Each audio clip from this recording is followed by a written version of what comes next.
are back. Philanthropy and Focus. This is where I focus every Friday morning on meeting with a leader of a nonprofit organization, as I like to say, to help them tell their story and amplify their message. I call myself Tommy D. Well, everybody calls me that, but I also call myself the nonprofit sector connector. And every week on this show, I have the honor and privilege to connect with another organization, another leader. We're somewhere about 180 episodes of this show. I'm super excited. I had a meeting this week. There's a whole new thing, a whole new project we're going to be working on. Tommy D on location, working in and out with a nonprofit organization. We're going to turn it into a show. It's going to be a web series. I keep putting it out there to the universe because I'm talking to people about it. And I want everybody to know about it so you can say, hey, what's going on with that thing you were talking about? Because then you can all hold me accountable. I want to make a quick acknowledgement. First, Chantal Bilodeau, my new friend. Good morning. How are you? Good morning. I just want to say, I before we get into the organization, the great work that's going on, I feel it appropriate, having been on your website this morning and having not done this, maybe one other time on this program have I ever done what I'd like to do real quick is I used to go to a show early COVID. It was called Remote Daily, and we would go to this place. It was a Zoom meeting back when Zoom meetings were, not ubiquitous.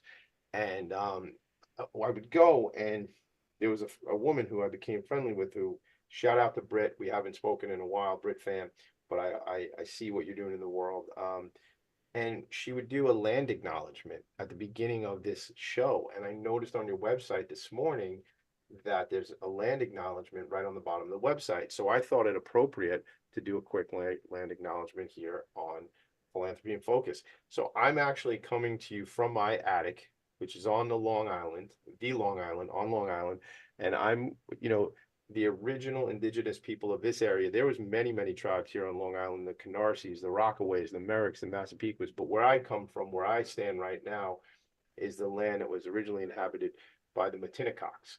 So I would just like to acknowledge and pay respect to the Matinacock people who have stewarded this land and these waters through the generations. And I extend my respect and the respect of the people in my world, Philanthropy and Focus, to all indigenous people everywhere.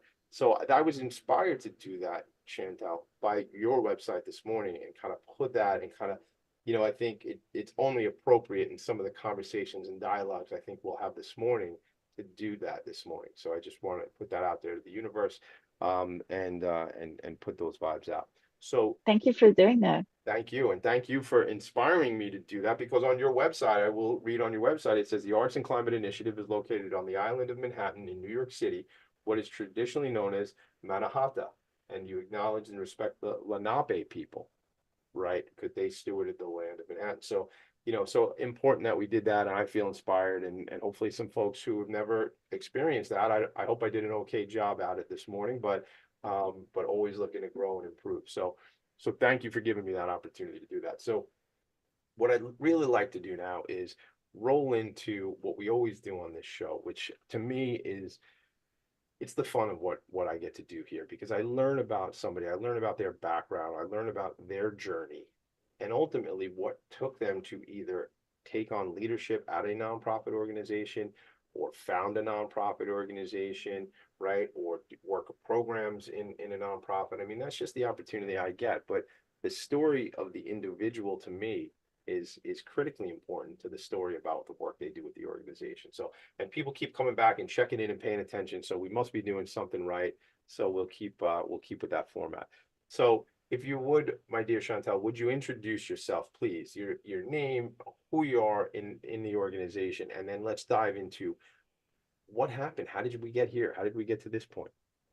Of course, I'm Chantal Bilodeau. I am a playwright and the artistic director of the Arts and Climate Initiative, which is mostly a theater organization. Our mission is to engage the climate crisis through storytelling and live performance.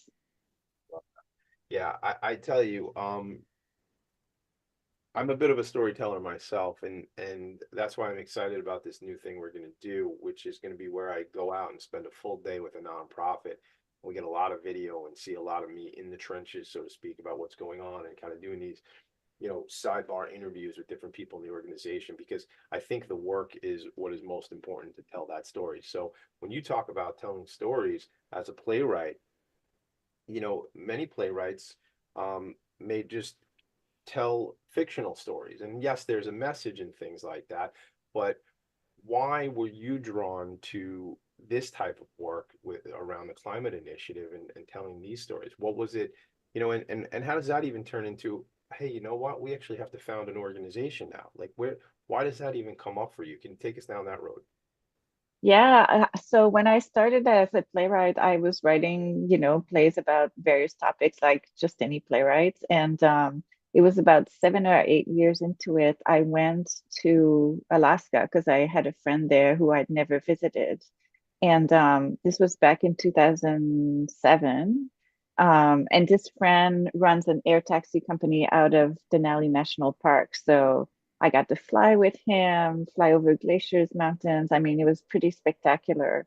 And of course, it was very visible how the climate was impacting the environment there. And also, 2007 was 1 year after Al Gore's documentary An Inconvenient Truth, the first one came out. So there was more talk about the climate crisis in public conversation.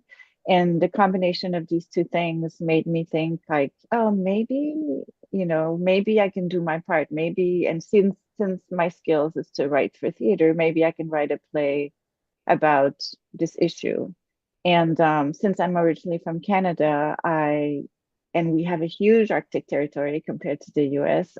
I started doing research there, and then I was lucky enough to be commissioned by a theater company to go to the Canadian Arctic and see what was going on there. And that became the first of a series of plays about how climate change is impacting the Arctic.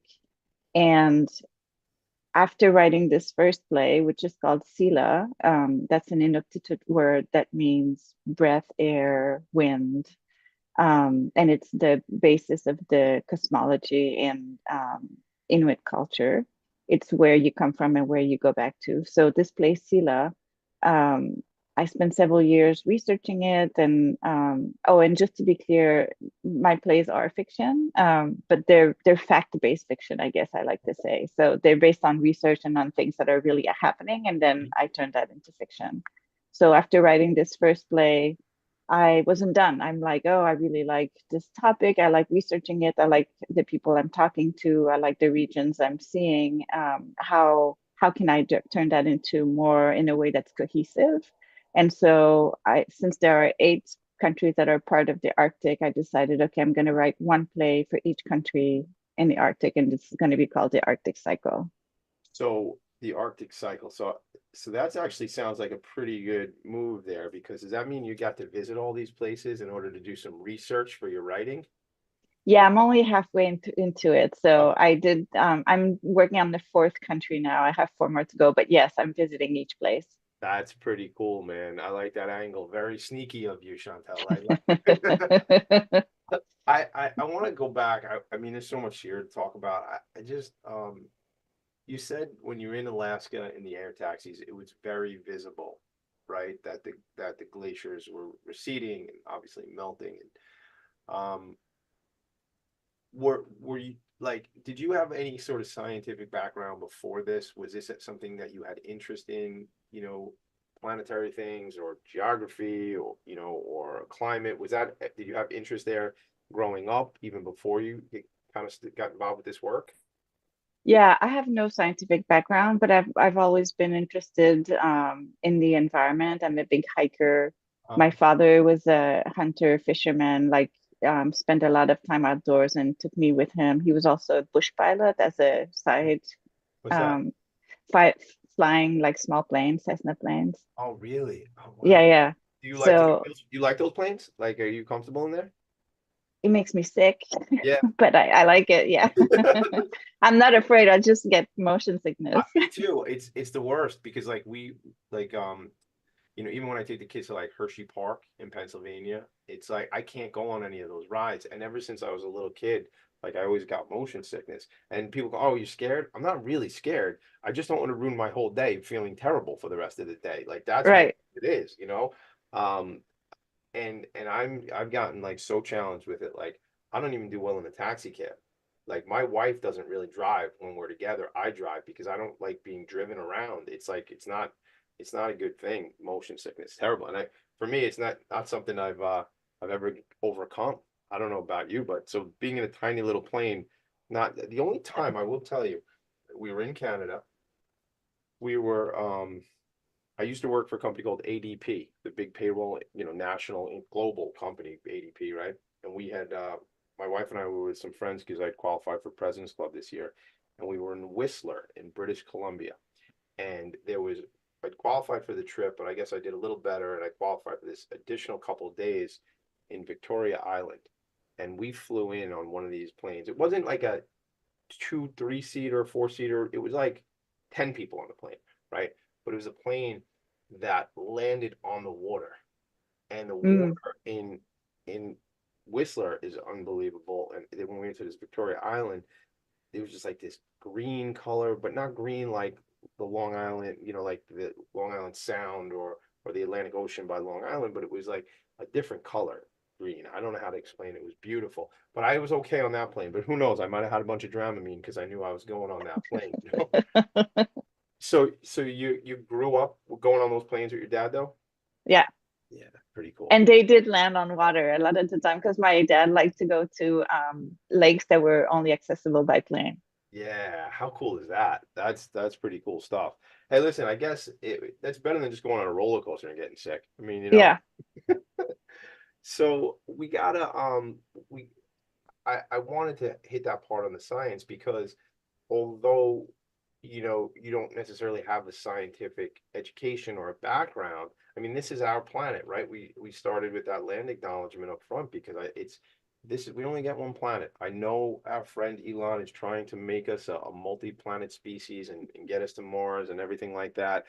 I don't think I'll be here long enough to experience that, but I think we need to, as a society, as a race, realize what we're doing and what we've done and what we have to do to kind of fix and pump the brakes on what we've done, right? Yeah. And we also, everything you say is true, but we also can't just focus on the negative. So I think we have to recognize what's there and appreciate it and love it, and that's going to make us want to protect it. I love that. I love that. What a good thing, not just punitive, like we screwed this place up, but look at how beautiful this is and how do we conserve it and protect it and honor it, right? Yeah, and make it available to the next generations. 100%. I was we're gonna go to break in a second, but I'm trying to remember who I was texting with. Oh, I know who it was. It was my friend Daryl. He's been on the show.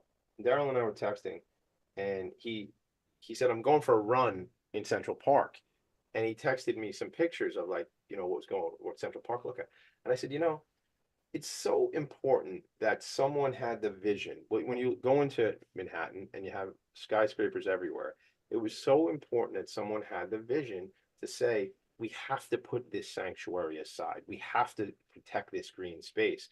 And because if not, capitalism might have come in and said, hey, we could put bunch more buildings here, right? We could develop this area. And I think that's part of the education and the honoring of what we have here in nature is to say, like, we must protect this and honor it and be aware of that. We have to have it, right? Yeah, and especially when we have something like Central Park, we recognize how much we need it. Yeah, yeah, yeah. Especially again, living out on Long Island, I was at an event yesterday, and we were helping this woman.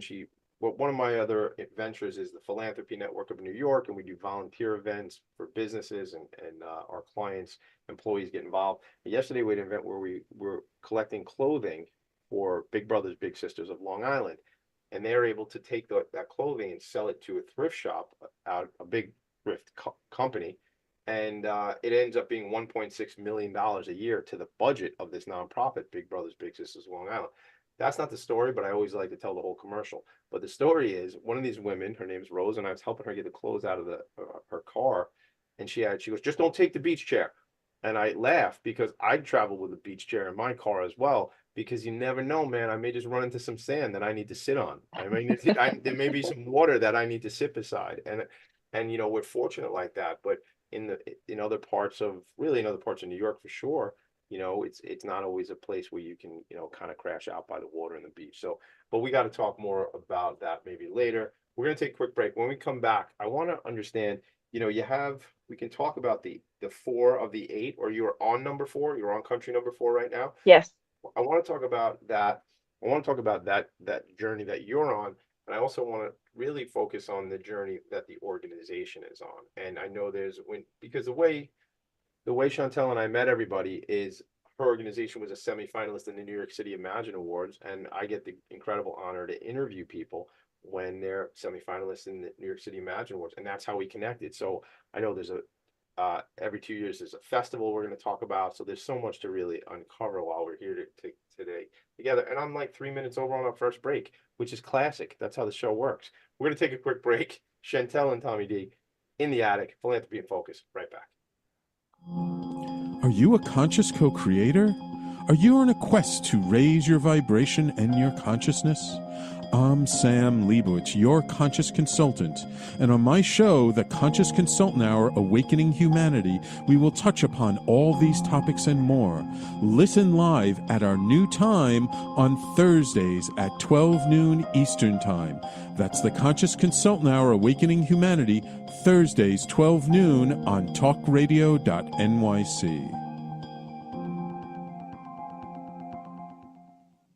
Are you a high-achieving, growth-oriented leader? Are you interested in developing your authentic leadership while creating a healthy, inclusive workplace? Hi, I'm Dr. Mira Brancu, host of The Hard Skills on talkradio.nyc at 5 p.m. Eastern on Tuesdays, where we discuss how leaders develop the hard skills needed to make a greater impact. We interview experts, have live coaching, and tackle these challenges. Listen to The Hard Skills on Tuesday at 5 p.m. Eastern on talkradio.nyc. Are you a business owner? Do you want to be a business owner? Do you work with business owners? Hi, I'm Stephen Fry, your small and medium-sized business or SMB guy, and I'm the host of the new show, Always Friday. While I love to have fun on my show, we take those Friday feelings of freedom and clarity to discuss popular topics on the minds of SMBs today. Please join me and my various special guests on Friday at 11 a.m. on talkradio.nyc. You're listening to Talk Radio NYC. Uplift, educate, empower.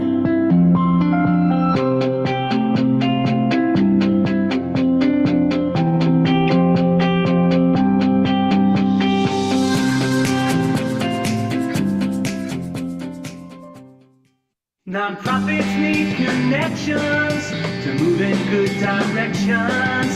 So cut through all the static. Join Tommy in his attic. We are back. We are back. We are back. I would just say this, Chantal, I have no training as an actor, but if you ever just needed kind of a personality in one of your plays, I would like to try out. I'm not so bougie. I will read for the part, I don't expect any handouts, man, but maybe I could be in one of your plays. No, you don't have to. I'm not putting you on the spot. Don't respond. You don't have to respond right now. But one day, maybe we can work together. That would be fun. That sounds good. I'm a bit of a showman, I like to say, like I would like to be like P.T. Barnum one day, like that, like the greatest showman. All right, so let's do this. I want to read a little bit of your background. So you shared it with us, but you're a Montreal-born, New York-based playwright whose work focuses on the intersection of storytelling and the climate crisis. In her capacity as an artistic director of the Arts and Climate Initiative, she has spearheaded local and global initiatives for nearly 2 decades, engaging theater and educational communities, as well as audiences in the U.S. and abroad, in climate action through programming that includes live events, talks, publications, workshops, artist convenings, and a worldwide distributed theater festival, which we'll get into today. I was actually reading that to let people know, but I was also trying out for one of your plays when I read that. So I was trying to be very specific when I read and make the pauses in the right spots and stuff. You did very well. Thank you very much. Okay, thank you for the compliment. I needed that. I need compliments. I need a shot in the arm every now and again. So, this was something that came to you out of an opportunity. See, like in nonprofit, we talk a lot about time, treasure, and talent. And what I was thinking when, from your perspective is your talent is a playwright. You're a writer. You're a storyteller. You saw, correct me if I'm wrong here, but you saw an opportunity that needed to be told, a story that needed to be told, and you said, well, here's what I'm real good at. This is my skill set. Let me utilize what I do to tell these stories. I mean, that sounds like what it is, right? Yeah, it's interesting. I would frame it slightly differently. You say I saw an opportunity, and I would say I saw a lack of something. Wow. You Yeah, know, I saw something that should have been there that wasn't there. And so I decided to fill the void. I love that. So responsibility, maybe, and you had the responsibility and said, there, this is not being done. I need to lean in and do this thing. Yeah, I love that. Yeah.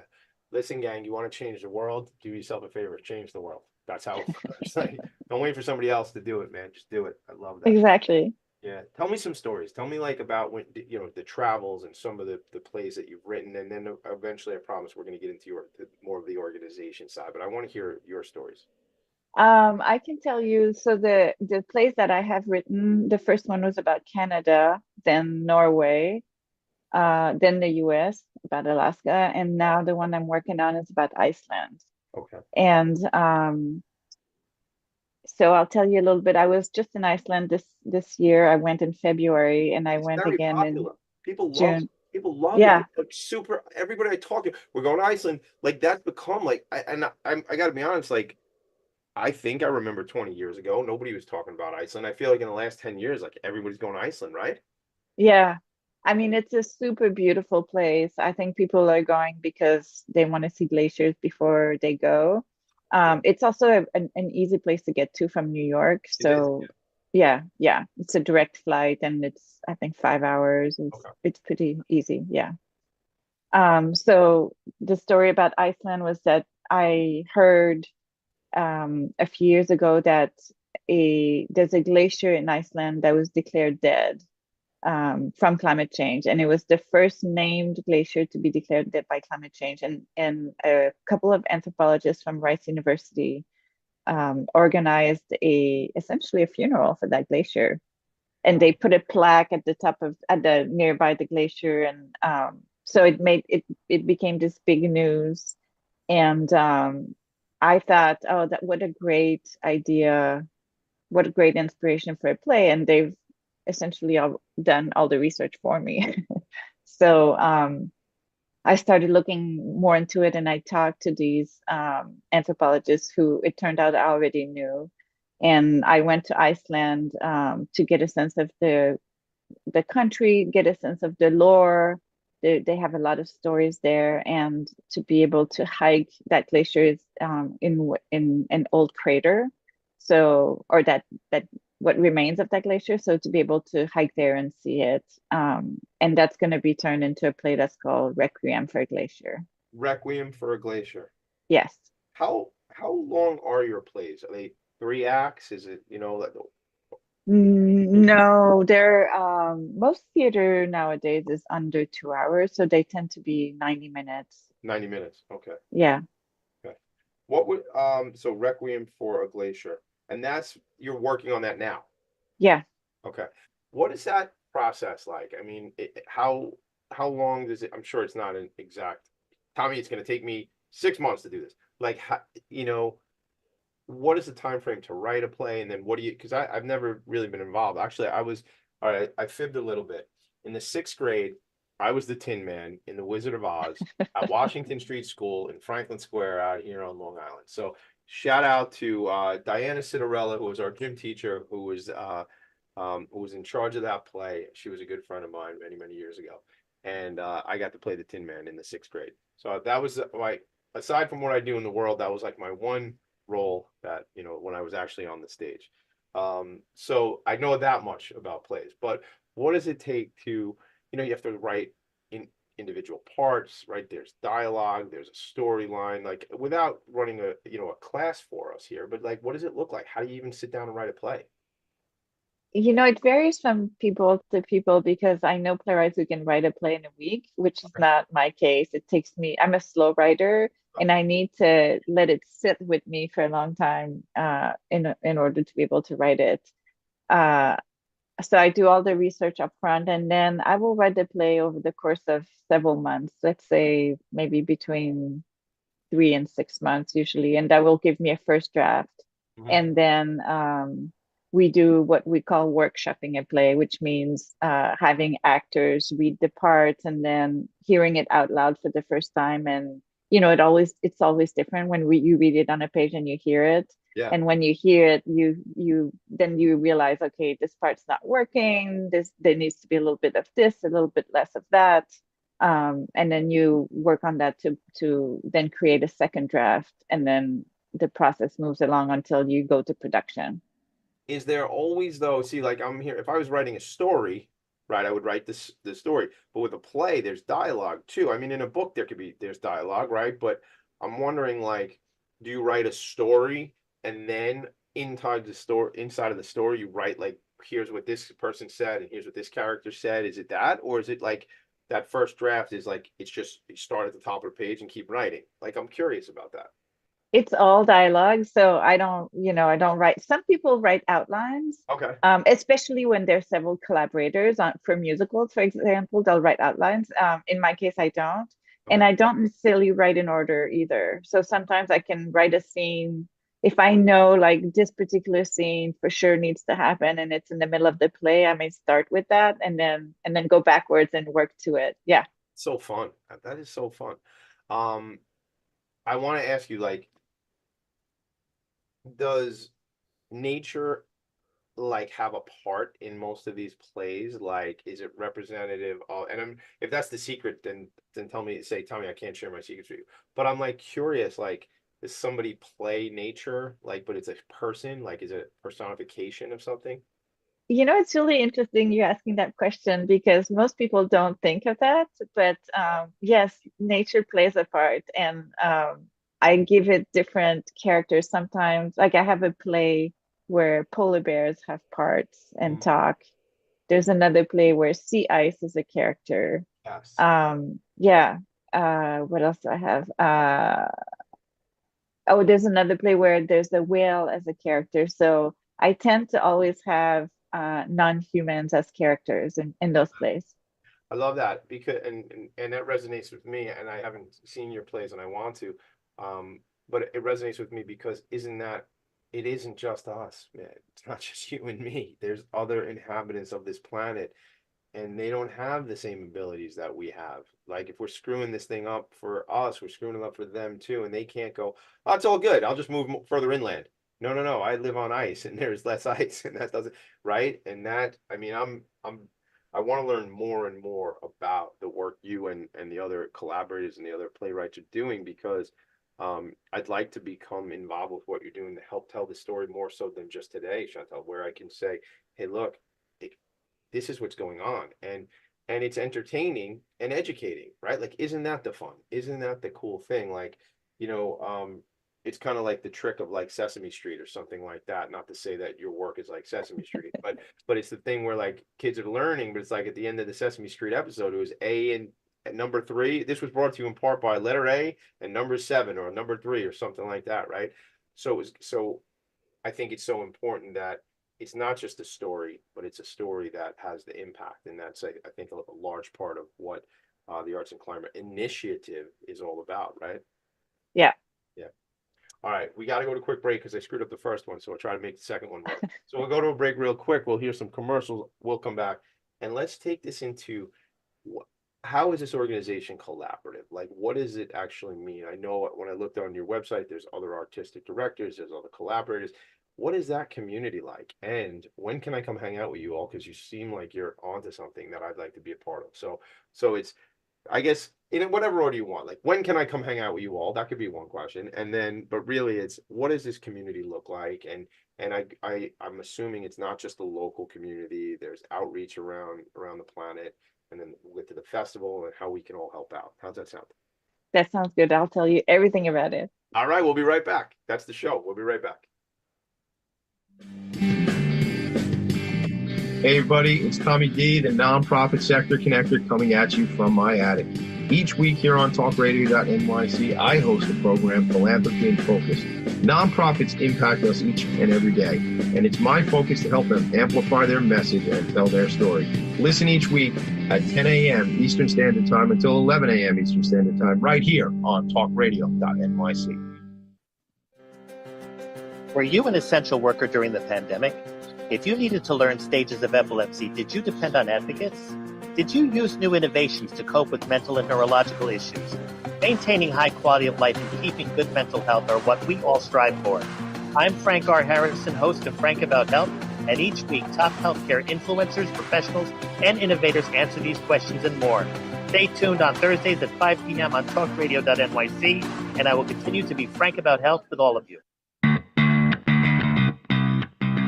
Are you a business owner? Do you want to be a business owner? Do you work with business owners? Hi, I'm Stephen Fry, your small and medium-sized business or SMB guy, and I'm the host of the new show, Always Friday. While I love to have fun on my show, we take those Friday feelings of freedom and clarity to discuss popular topics on the minds of SMBs today. Please join me and my various special guests on Friday at 11 a.m. on talkradio.nyc. You're listening to Talk Radio NYC at www.talkradio.nyc. Now broadcasting 24 hours a day.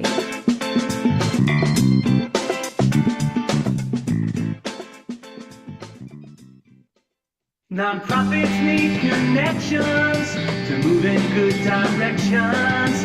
So cut through all the static. Join Tommy in his attic. Back. And we're back. So we can make a musical too, Chantal. The Arts and Climate Initiative. So this is right off the website, gang, if you're only listening and not watching. artsandclimate.org. artsandclimate.org. The Arts and Climate Initiative uses storytelling and live performance to foster dialogue about our global climate crisis, create an empowering vision of the future, and inspire people to take action. Operating on the principle that complex problems must be addressed through collaborative efforts, we work with artists across disciplines and geographic borders, solicit input from researchers in the humanities, natural sciences, and social sciences, and actively seek community and educational partners. Man, that sounds like collaboration if I've ever heard it. I mean, that's what it is, right? Let's bring the best minds, and create that mastermind and bring the people. When two or more minds get together, there's this additional mind that gets created. Shout out to Napoleon Hill, Think and Grow Rich. But it's this is an important conversation that we have to have, right? And I love what you framed with me earlier this morning on the show here and said, Tommy, it's not just the negative. We have to focus on the beauty and things like that, right? Because I think there is we don't discuss politics on the show. I try to avoid it in my real life, not just on the show. But there's this this thing becomes obviously politicized, this whole climate thing as well, which it's not about that. It's about things are not going great in some of the decisions that have been made, and we have this beautiful planet, right? So how do we continue to address and conserve this beautiful planet? So, Chantal, what say you on that? I think you're totally right. So the Arts and Climate Initiative, we have various programs, as you read in the mission. One of them is something that happens once a year, which I just finished in June. It's called the Incubator, and we bring together 20 people when I first started this program, I thought, okay, I'm going to bring together 20 artists, and then people would contact me and say, I'm a scientist, can I participate? I'm an activist, can I participate? So it's really open to everybody who's interested in thinking about the intersection of arts and climate. And for a week, it's a little bit of a think tank / workshop. And so for a week, we think together about what this field is, what impact we want to have, how we can increase our impact, and how we can uplift each other. And again, this came about because, just like the organization, because I saw this is something I wanted for myself and it just wasn't there. And so I thought, okay, I'll just create it, and it'll serve me and it'll serve other people at the same time. Yeah, isn't that the best stuff? Like, I don't encourage everybody to go out and found a nonprofit organization. In fact, I would say to you, hey, gang, if you have a great idea or a great program, there might be an organization you want to partner up with. I would definitely say that, because and that's not to discourage somebody. That's just to say, we might be able to start on second base instead of in the batter's box if there's something. All right, that's a baseball reference. Let's go Mets. But like, if we can collaborate, so maybe someone's idea is incredible and you can partner up with somebody on it, right? Because starting a nonprofit organization is not just like, you know, it's not no big deal. Now you're running a business, just happens to have a nonprofit status. But on the other side, my other part of my brain says, get out there, do the thing, try the thing. So, you know, so in this case, you saw this opportunity and there was nothing fulfilling this need, similar to there was not now something fulfilling the need of what the planet needed. And you saw that opportunity to lean in, right? And take on that, I'll use the word responsibility of making this thing happen. So that's where the creation of this organization comes from. Yeah.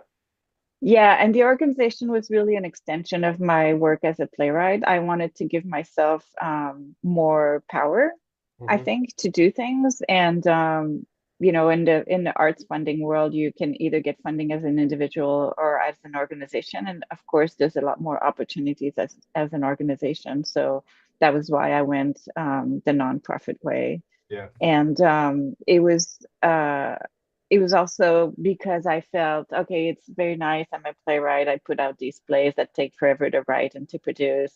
But we need a lot more people, a lot more voices. And again, I wanted to have to create a whole community. Yeah. Yeah. So it's funny, something's popping up for me because when we first spoke, it was a bunch of months ago, and I'm not very good at closing windows on my computer. And my computer says to me some days, it doesn't really say this, but it's like, hey, Tommy D, I'm going to just shut down on you right now because you haven't let me like take a break and shut down. And maybe that's an extension of my own brain and things like that. But there was I had a website pulled up for HowlRound. Am I saying Yeah. HowlRound? Yes. And that was like on my computer, and it probably still is, because it's got to be 900 tabs open in different browsers on this computer right now. And that was something that you had shared with me on our meeting, which was months and months ago. And I want to talk a little bit about that because that was just something that was very interesting. Is that a production company? Is that a way you get your work out there?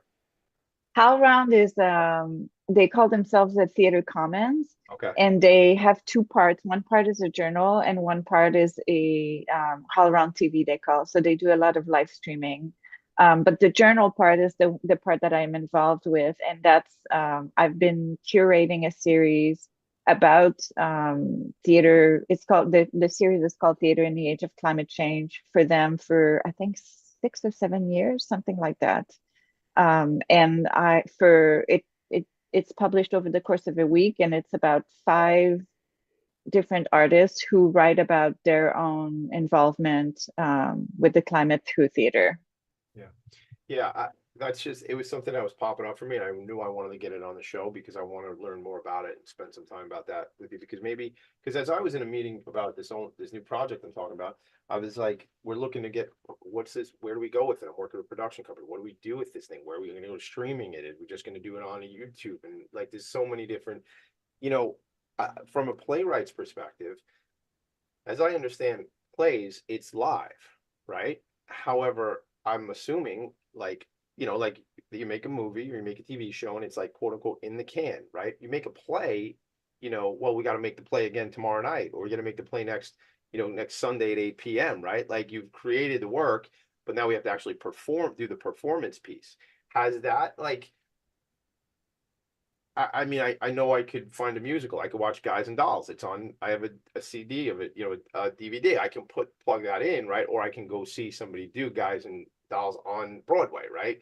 So is that a thing where like much of the work you and your co-collaborators do is then recorded and it's like accessible at different times when people want it, like on demand? No, it's only live. It is. Yeah. And there are many reasons for that. One being that it's a complicated agreement with the actors union. And so if you want to stream something, have it on demand, you have to have different contracts with the actors than if they're performing live. Yeah. We do have recordings most of the time for archival purposes. Right. But they're not available for public watching. I think that's even better because that means it's in the real, you're in the moment, like it's when it's happening, and a cool thing live is just so great because things happen. Not everything's perfect, Yeah. It's not, it's like, all right, cut, Okay, we'll edit that up. No, this is it. Like these are live human beings like in front of you and things are gonna happen. Yeah. And theater is not it's just not the same if you watch it, Yeah. on the screen. You don't get the same experience as if you watch it live. It's a live art form. I love that. Yeah, I can't wait to come out to some of the work you all are doing. The thing I want to go to now is when we talked, a few weeks back, maybe it was a month and a half ago. One of the things was there was these plays that, and this might be during the festival, which we can talk about now. There was like there was these works that could be shared and then people would perform them in like smaller settings. Can you know what I'm talking about? I don't apparently know what I'm talking about. So can you help me remind me and the listeners what that was about? Yeah, that's a pretty good intro though. You remember well. Thank you. So every 2 years, I co-run a festival called Climate Change Theater Action. And this was founded in 2015 with three other colleagues who now have moved on. And now it's become a collaboration between my organization, the Arts and Climate Initiative, and an organization called the Center for Sustainable Practice in the Arts. And they are based in Canada. What it is we commissioned 50 playwrights from around the world. So all of the continents are represented. We give them a prompt and we ask them to write a 5 to 10 minute play in response to that prompt. That gives us a collection of 50 plays, which we then make available for free to anyone, anywhere in the world who might be interested in organizing an event during a certain time window, which is in the fall. So we create a kind of movement where, we were just talking about theater being live. So you don't perform a play for 10,000 people, right? Usually it's like, especially if you're a small organization or just an artist trying to do it, you'll perform for 50, 100, 200. Right. And it can feel very insignificant if you're doing that on your own.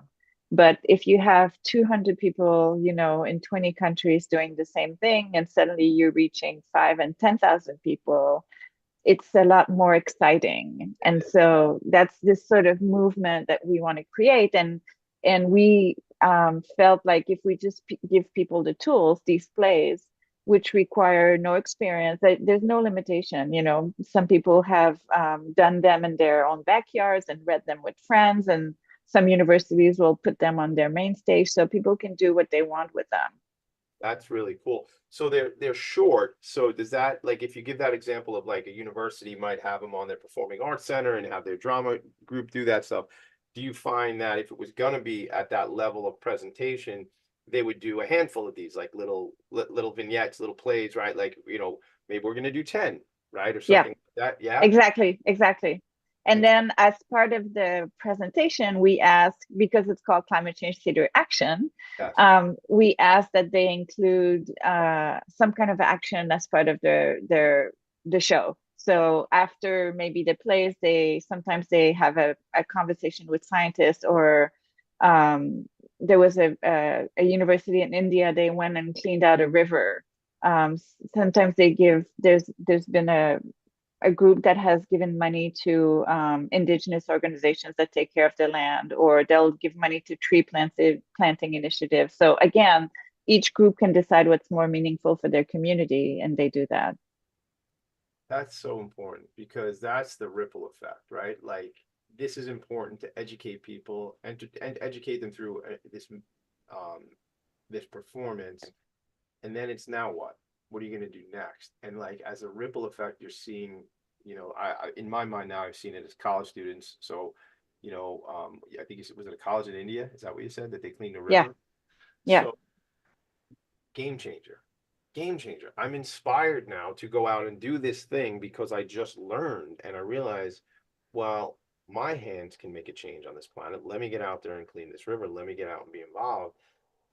That's it. I mean, Chantal, thank you. And thank you. We're not done with the show, but I must show gratitude now because like what you and your collaborators are doing is, as I say, changing the world. And I have this coffee mug around here and it's a joke. It says, it's a joke because it says, no big deal, just changing the world, because my cute little wink to the world is, it is a big deal. Of course it is. And it's a big deal when these young people are now inspired from seeing these performances from that festival to go out and change the world. It's inspiring for people to hear this story that we're talking about today, to say, hey, I can make a difference in my neighborhood. I grew up in a generation, so I'm 46 years old, right? I'm not embarrassed to say what I'm going to say because it's true and I did it and it was wrong, and I know as an adult that it was wrong. But I grew up at a time where people threw trash out of the window of your car. You'd I eat, remember that. you Yeah. remember? You'd Yeah. eat fast food and then you'd wing the trash out the window. And I'm like, so I'm embarrassed is the wrong word. I'm regretful that that was what went on in my life and I did that. And like, I see something blowing down the street, I pick it up now, go trash Yeah. the trash bag, but I remember that was like now I see somebody do that. I'm like, oh, I'm like, you still exist? Like they still have people like you that just throw your soda cup out of the window? Unfortunately, they do. There's people who still do it. But my point is, it's about change and evolution. And when these people, I go back to this story about India now, these young people go out there and they change the world based on the work they're doing. And if it isn't for people like you and your team, Chantal, then the world doesn't change. So we're not done yet, but I want to say thank you for just doing that and acknowledge that. Because I know something about nonprofits. We don't always get enough gratitude for the work that's being done. And I want to just say, like, if I'm at a gala, we'll go into a commercial in a second. If I'm at a gala and somebody comes up to me to check me in, and I know they don't work for the organization, I know they're volunteering, I very deliberately say, thank you for doing what you're doing. Thank you for volunteering. I appreciate it. Because the volunteers often go unseen too. Yeah. It's important to acknowledge people, because guess what? They don't have to be there doing that. They could be at their office running their business with their children. So they're volunteering. So make sure, gang, you thank your volunteers and appreciate them. We're going to take a quick break. We come back. I want to know future. How do we help? Who do you want to meet? How can I help? How can my network help? Obviously, we always going to talk about in our sector, well, we need funds, Tommy, to run programming. Of course we do, right? So we can mention that if you have any fundraisers coming up. In addition to that, you might say, Tommy, we need theater space. Or you know what, Tommy, we need collaborators who do this. So we need an organization who does that. I'm going to let you think about that for the next 45 seconds, Chantal. When we come back, we'll talk about it. The show is Philanthropy in Focus. Your boy is the Nonprofit Sector Connector. We're right back. Are you a high-achieving, growth-oriented leader? Are you interested in developing your authentic leadership while creating a healthy, inclusive workplace? Hi, I'm Dr. Mira Broncu, host of The Hard Skills on talkradio.nyc at 5 p.m. Eastern on Tuesdays, where we discuss how leaders develop the hard skills needed to make a greater impact. We interview experts, have live coaching, and tackle these challenges. Listen to The Hard Skills on Tuesday at 5 p.m. Eastern on talkradio.nyc. Hey everybody, it's Tommy D, the Nonprofit Sector Connector, coming at you from my attic. Each week here on talkradio.nyc, I host the program Philanthropy in Focus. Nonprofits impact us each and every day, and it's my focus to help them amplify their message and tell their story. Listen each week at 10 a.m. Eastern Standard Time until 11 a.m. Eastern Standard Time, right here on talkradio.nyc. Are you a conscious co-creator? Are you on a quest to raise your vibration and your consciousness? I'm Sam Leibowitz, your conscious consultant, and on my show, The Conscious Consultant Hour, Awakening Humanity, we will touch upon all these topics and more. Listen live at our new time on Thursdays at 12 noon Eastern Time. That's The Conscious Consultant Hour, Awakening Humanity, Thursdays 12 noon on talkradio.nyc. You're listening to Talk Radio NYC at www.talkradio.nyc. Now broadcasting 24 hours a day.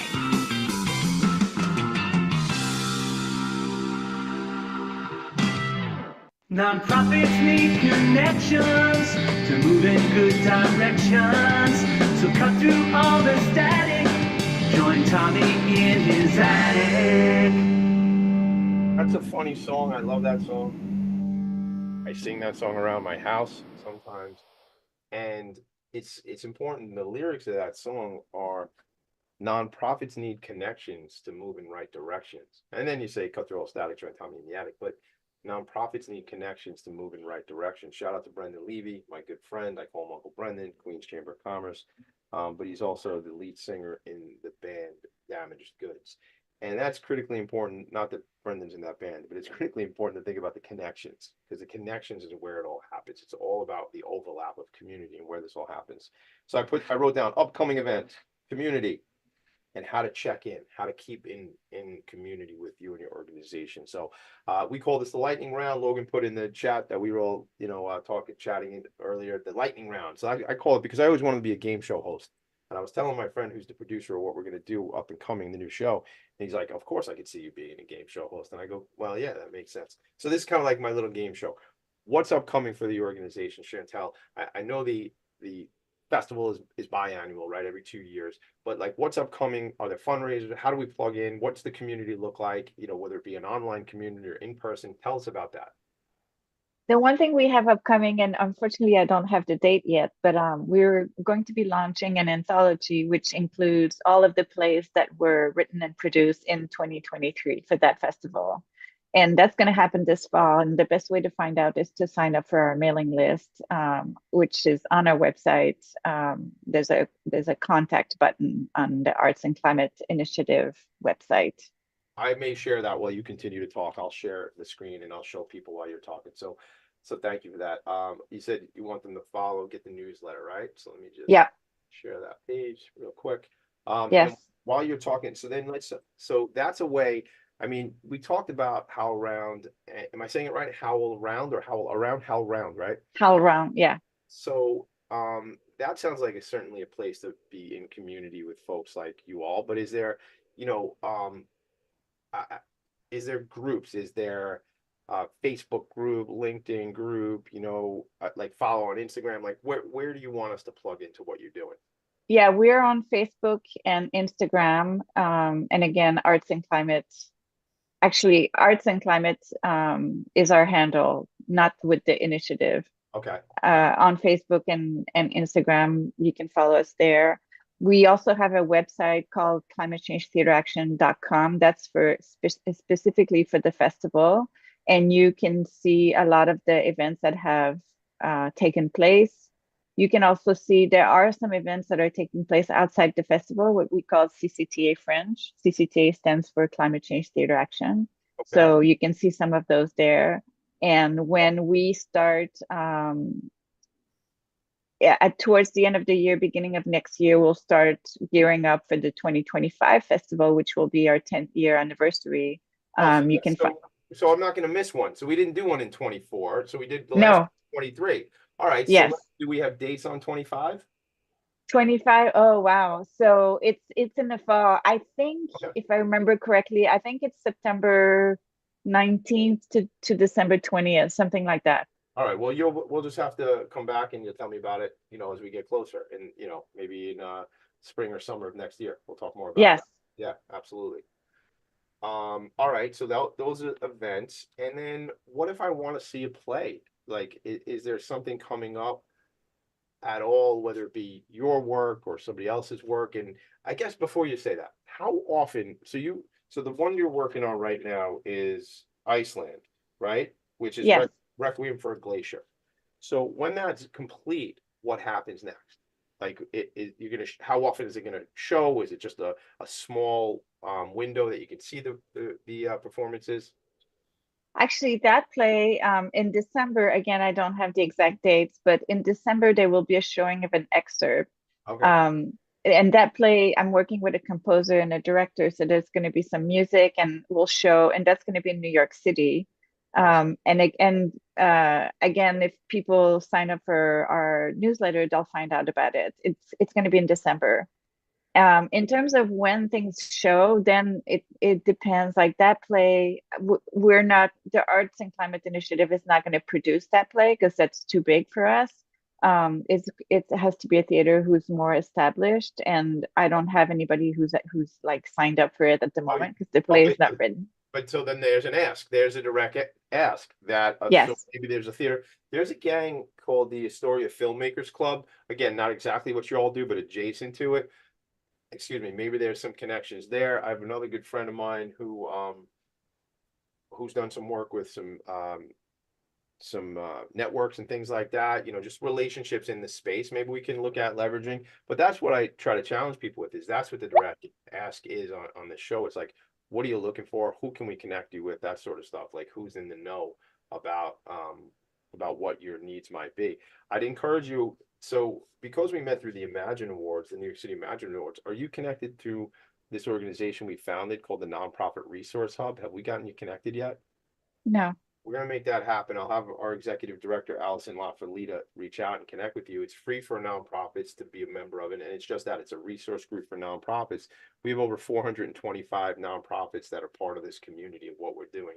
So, and it, you know, I think the other thing is tapping into the networks and saying, hey, who do you know? And I'm sure you have a network already in the arts, but there might be somebody that we could be helpful with. And that's what I'm looking to do. So what I would encourage you to do is just send me more information when we talk again. Like, hey, Tommy, here's what we would need. The theater would have to be this big. Because I don't even know what the parameters are on these things, you know. So you got to educate me and some folks, and I'll do what I can to help out. What else? Is there anything else that like you would want from us to be aware of or know about that we can help telling the good work you're doing?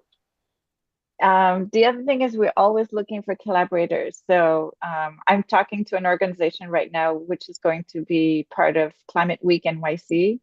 And they, you know, they reached out to us and they say, hey, we may want to include some artistic component in our talks, you know, can we do something? So anybody who, we have these short plays, they're easy to present. Sometimes it's a nice intro into something that's more heavy or more serious or more scientific. So we're always looking for people to work with so we can bring theater outside of the theater into other types of environments. I mean, thank you, because you just shared something. I Googled it real quick. Climate Week NYC is September 22nd through 29th, organized by Climate Group. I mean, I didn't even know about that. It was like the final question I asked you, and now there's a whole thing now that I can talk about and help expose. And if you're going to be there, let me know. Maybe we can kind of hang out there that day or those days. It looks like it's a week long. It's called a week, Tommy. It's called Climate Week, not Climate Day. So listen, Chantal Bilodeau, my friend, I appreciate you. Thank you for coming on the show. Thank you for what you're doing in the world, and thank you for making the world a better place. And thank you everybody else for listening and connecting and helping this, this little salesman up in an attic live out his dream. So everybody, make it a great day. I appreciate it. Thank you, Chantal. Bye. Thank you for having me. You're welcome. Nonprofits need connections to move in good directions. So cut through all the static. Join Tommy in his attic.